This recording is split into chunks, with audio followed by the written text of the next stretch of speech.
Seine. Midi. Le 12-30. 12h30 sur l'ensemble du territoire. Bienvenue, mesdames et messieurs, dans cette principale édition de la mi-journée dont voici les titres. La célébration de la Journée internationale des femmes, c'est dans quelques jours, le 8 mars exactement, une occasion pour la rédaction de UCN FM de donner la parole aux femmes de la commune de Kaffrine. Vous les entendrez dans ce 12-30. À Darou Lougué, village situé dans la commune de Darou Salam, dans le département de Nioro, les populations réclament l'accès à l'électricité. La page internationale et la page des sports mettront un terme à ce journal. Bienvenue à toutes et à tous.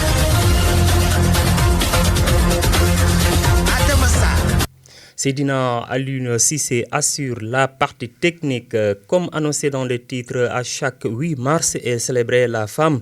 Une belle initiative qui doit aider à évaluer les progrès des femmes dans le développement, mais également à davantage les sensibiliser sur leurs droits. On fait savoir ces quelques femmes et filles dans ce micro-trottoir réalisé par Cheikh Tidiane Sall. Bon, pour moi, la journée internationale des femmes est une journée importante pour souligner les réalisations, les défis et les droits des femmes du monde entier. C'est également une occasion de célébrer les progrès accomplis en matière d'égalité de sexe et de réfléchir sur les efforts qui restent à accomplir. La femme est une actrice au cœur du développement. Bien vrai que dans nañ gis jigéen di dugal loxoom ci développement, mais tey lay waalu gën a aay. Développement égale femme. Je pense que les femmes jouent un rôle crucial dans les économies mondiales en tant que travailleuses, entrepreneurs et membres actifs de la main-d'œuvre. Leur participation égale et leur leadership dans les domaines de l'éducation, de la santé, de la politique et des affaires contribue à la croissance et au progrès de la société dans son ensemble. L'égalité entre hommes et femmes, pour moi, c'est une réalité, c'est pas une fiction. Parce que auparavant, avec nos grands-parents, pendant cette période, l'égalité entre hommes et femmes, c'était une fiction. Mais aujourd'hui, cette fiction s'est transformée en réalité. La preuve, on voit des femmes ministres, des femmes présidents, des femmes qui se placent au même niveau que les hommes. C'est à féliciter en fait. Chaque jour, Rendons-nous à présent à Darussalam, dans le département de Nioro, où les populations du village de Darou Lougué veulent sortir des ténèbres. Selon leur porte-parole, la non-électrification de leur village leur cause d'énormes difficultés. Sur ce, ils appellent les autorités étatiques à tout faire pour leur aider à avoir de l'électricité. Serigne Saliounian que je vous propose d'écouter. Darou Lougué, 2 km de Nioro, presque 1 km d'Arussalam. Je peux dire que c'est un village carrefour car il est situé à 2 km de Nioro et 1 km de la commune de Darussalam. Pourtant, nous n'arrivons pas à avoir de l'électricité. Cela nous cause d'énormes préjudices. Même pour recharger nos téléphones portables, nous sommes obligés d'aller jusqu'à Darussalam. À cela s'ajoutent les difficultés auxquelles les femmes du village sont confrontées. Elles sont obligées de faire la navette entre Darou Lougué et Darou Salam à la recherche de moulins à mil. De nos jours, l'électricité est une nécessité. C'est pourquoi nous appelons les autorités à nous aider à avoir de l'électricité car nous sommes vraiment fatigués. Sur ce, je m'adresse directement aux hommes politiques pour leur dire que nous sommes déterminés à mener ce combat. Nous avons reçu une information selon laquelle notre village a été omis de la liste des 11 villages qui devaient avoir de l'électricité. Nous interpellons directement le maire de la commune de Darou Salam à tout faire pour réparer cette injustice car le maire est élu pour prendre en charge les préoccupations des populations. Parce que yow yaay maire loolu dafa nekk seen warugar ñu war ko def.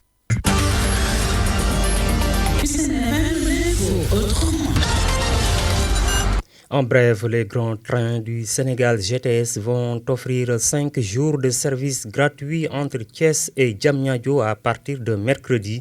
C'est ce qu'a annoncé son directeur général Oumar Amadou Sow. Selon lui, il y aura un train par jour à l'aller comme au retour pendant cette période d'essai gratuit qui intervient une semaine après la relance officielle du trafic ferroviaire de voyageurs entre Thiès et Diamniadio et l'inauguration de la gare rénovée de la Cité du Rail.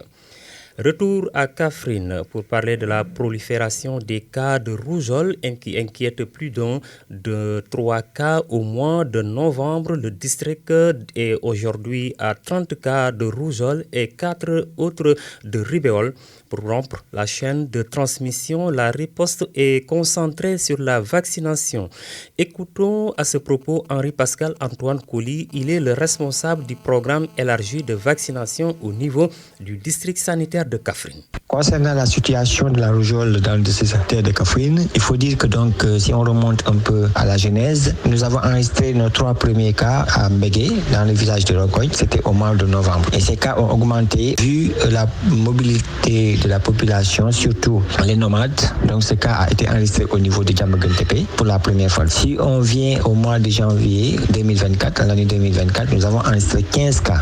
Et nous avons remarqué que la majeure partie de ces cas-là sont concentrés au niveau de la commune. Vu donc cette prolifération de cette épidémie, nous avons eu à prendre des dispositions. En février aussi, nous avons enregistré 7 cas, ce qui fait au total 30 cas de rougeole. Et ce qui est un peu bizarre, c'est que nous avons eu parallèlement des cas de rubéole au nombre de 4 qui ont été enregistrés dans les villages de Rongogne, n'est-ce pas, de Mbégué et aussi de Diamaguène-Tépé. Quand on a eu ces cas-là, au niveau de Diamaguène-Tépé, surtout au mois de janvier, nous avons eu à planifier ce qu'on appelle une riposte pour vacciner tous les enfants de 9 mois, n'est-ce pas, à 15 ans, parce que nous avons ratissé l'âge. Mais vu la mobilité et la dispersion de cette maladie au niveau des zones rurales, des autres zones rurales, le médecin-chef de district a décidé avec son équipe, n'est-ce pas, de faire une riposte au niveau du district sanitaire de Kaffrine pour permettre de créer ce qu'on appelle une immunité de groupe qui va empêcher, n'est-ce pas, la maladie de progresser. Nous avons vu que pour freiner cette maladie-là, l'un des éléments les plus importants dans la lutte, c'est la vaccination.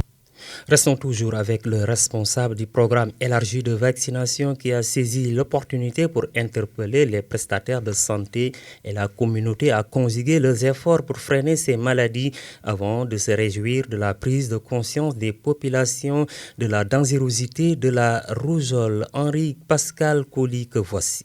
Maintenant, la recommandation phare, c'est d'abord une recommandation à l'endroit des prestataires des services qui sont au niveau des postes de santé, les ICP, les sages-femmes, etc., pour qu'ils puissent, n'est-ce pas, faire une riposte. Nous avons planifié la riposte au niveau du district, à l'échelle du district, pour permettre, n'est-ce pas, à tous les enfants d'être protégés.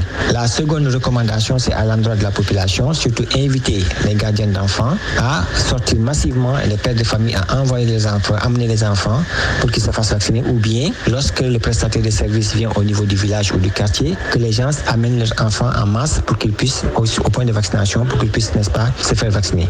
Et je profite de l'occasion pour remercier la population de la commune de Kaffrine qui vraiment a fait vraiment un travail extraordinaire parce que lorsqu'on avait appelé à la riposte, tout le monde est sorti. Beaucoup de familles ont amené leurs enfants et même ils allaient jusqu'à vous demander que faire pour faire vacciner nos enfants. C'est-à-dire qu'il y avait cette envie forte de vouloir se faire vacciner pour protéger leurs enfants. C'est-à-dire que quand il y a une prise de conscience collective, cela peut impacter de manière positive sur, n'est-ce pas, la lutte que nous sommes en train de mener. Et ça, c'est extrêmement important. Extrêmement important. L'adhésion de la population est un facteur positif dans tout ce que nous sommes en train de faire.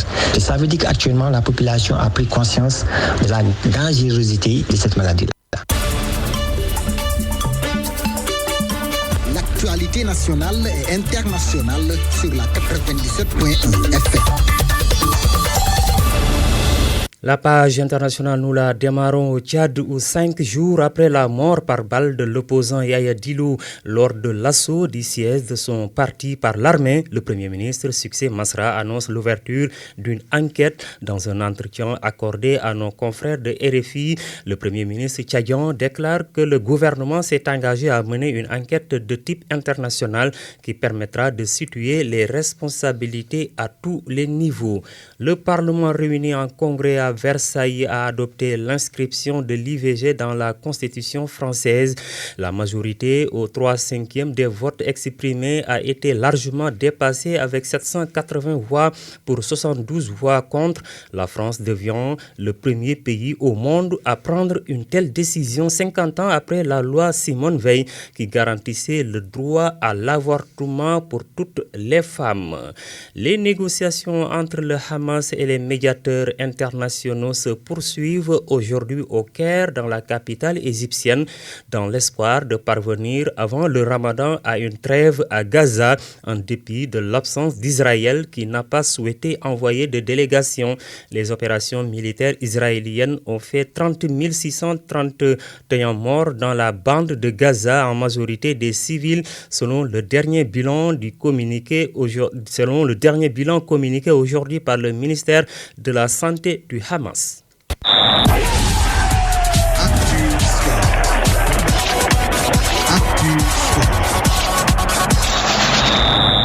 Nous allons parler de football dans cette page des sports où l'équipe nationale du Sénégal affronte le Bénin et le Gabon en matchs amicaux. Les confrontations se tiendront en France en ce mois de mars, le 22 contre le Gabon et le 26 contre le Bénin.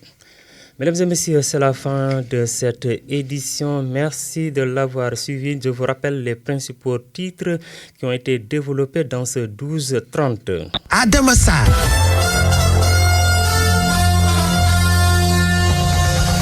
Hussein Midi. Le 12-30. La célébration de la Journée internationale des femmes, c'est dans quelques jours, le 8 mars exactement, une occasion pour la rédaction de Hussein FM de donner la